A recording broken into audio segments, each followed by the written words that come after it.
Hello everybody and welcome to Every Movie Ever. I'm your host Eric and this is the show where we're watching every movie ever made. Now, I have to admit to having a somewhat complicated relationship with the Rocky franchise. I know that it is one of the most beloved franchises in American cinema, but it is one that I have never felt all that connected to for whatever reason.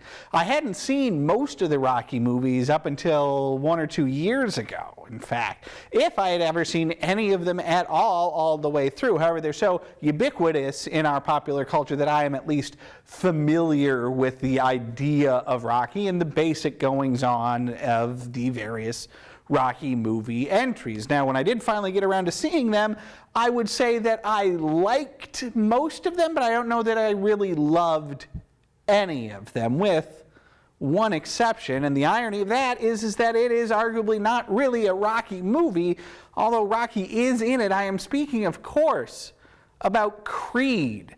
Well, not the most recent anymore. There is now a Creed 2, which I have not seen, but at the time, the most recent sequel to the Rocky franchise, this time taking the spotlight off of the Italian stallion himself and moving it to the son of Apollo Creed, Adonis Creed, as played by Michael B. Jordan. Now, if you're like me, and I know I am, you've been following the career of Michael B. Jordan since way back in the days of The Wire, in which he was a standout young star, and even up through his most recent turn as a very memorable scene-chewing villain in Black Panther.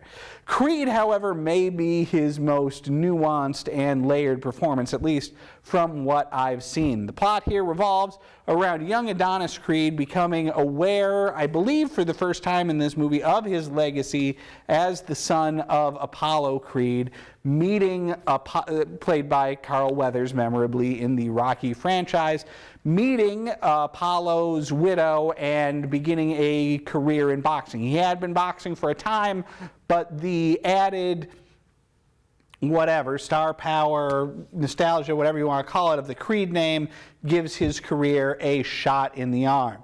He begins training with an aged Rocky Balboa as he prepares for a very Rocky-esque fight against a more famous and more experienced and more whatever opponent, this time from England.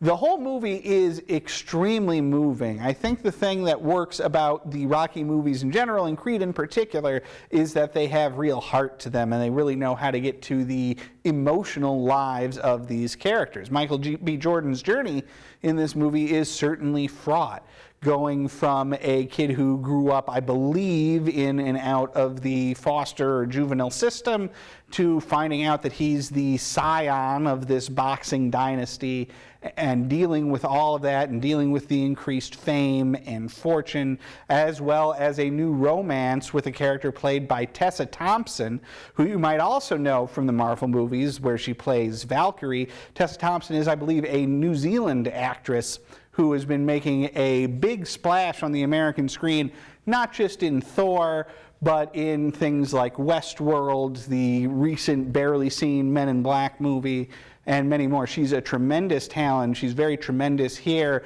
as a singer with degenerative hearing loss who falls in love with Michael B. Jordan, and whose relationship with him is also fraught as Michael has to deal with the balance between the sport and the training and family life and romance and his own ego.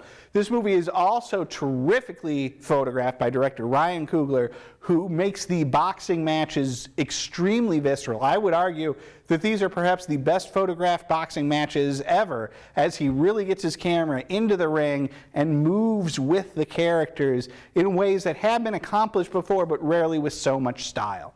Creed is a really tremendous movie, and I think very near the apex of what this sort of movie could be. When you are talking about the rankings of the Rocky franchise, and I think you have to include Creed as part of the Rocky franchise, it is hard for me to not want to put Creed at the top of the heap, which is why I am giving Creed 4.5 stars.